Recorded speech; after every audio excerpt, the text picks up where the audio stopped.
Hi folks, my name is Ken Amos. I'm a composer, a tuba player, and educator.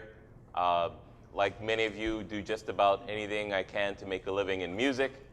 And I've had this wonderful opportunity this year to be commissioned to write a piece for Florida bands. And what was decided upon was a piece for middle school band that was to be a march.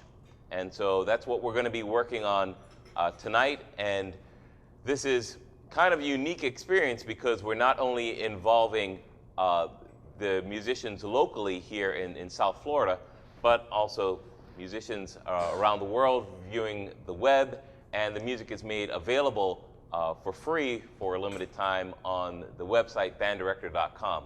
And I first want to acknowledge some of the sponsors of this program because like most things of quality, it usually takes support from various people to make this happen.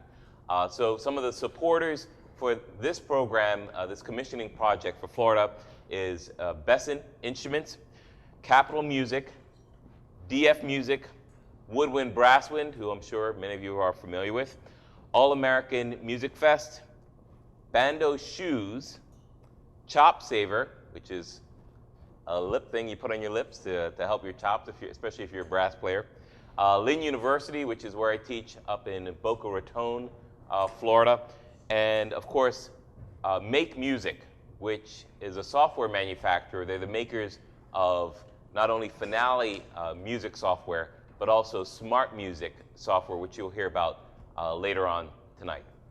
So I've had an opportunity already to work with this fabulous ensemble, the Taravella band, and I was elated when I first heard them that they sounded so professional, and I've just heard them a little bit today, and it sounds even better. Now, the piece, as I told them, was inspired by the children's marches of other composers, mostly Granger. I'm sure many of you know of Granger's Children's March from the earlier part of the century. I think 1919 was around the first publication date. And a lot of children's marches use a lot of light textures to depict the innocence of children.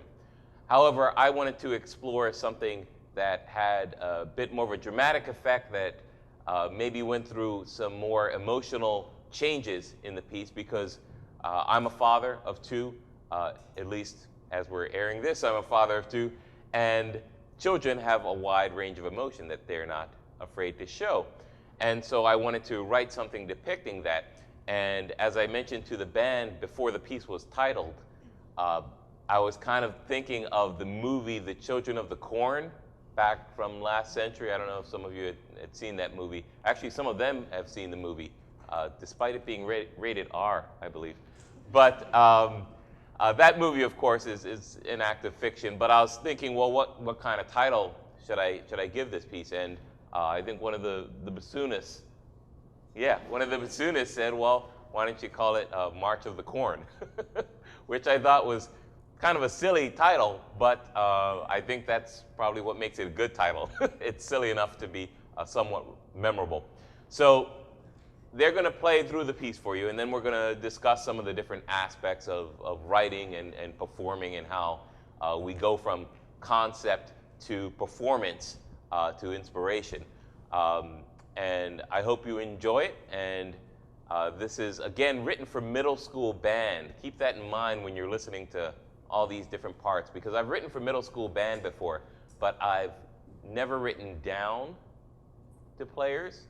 And I think you'll get the sense of that when you hear this. And we'll discuss some of the complexities and difficulties of learning music when you're dealing with players that are maybe at an intermediate or beginning level of proficiency on their instrument. So I hand it over to Neil Jenkins, the conductor of the Taravella High School Band.